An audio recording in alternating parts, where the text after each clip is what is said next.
రక్షాబంధనం అంటే పూర్వము యుద్ధం జరిగే సమయంలో ఒకరికొకరు రక్ష కట్టుకునేవారు. ఒకరికొకరు రక్ష అంటే నీకు నేను రక్ష, నాకు నువ్వు రక్ష, మన ఇద్దరం దేశానికి రక్ష అని.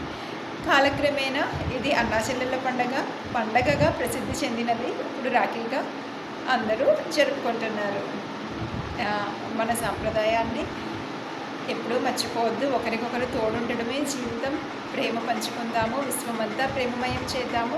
నీకు నేను రక్ష, నాకు నువ్వు రక్ష, మనిద్దరం దేశానికి రక్ష, మనిద్దరం ప్రపంచానికి రక్ష, మనిద్దరం ఈ భూమండలానికి రక్ష అనుకుంటే ప్రపంచమంతా ఎంత అద్భుతంగా ఉంటుందండి.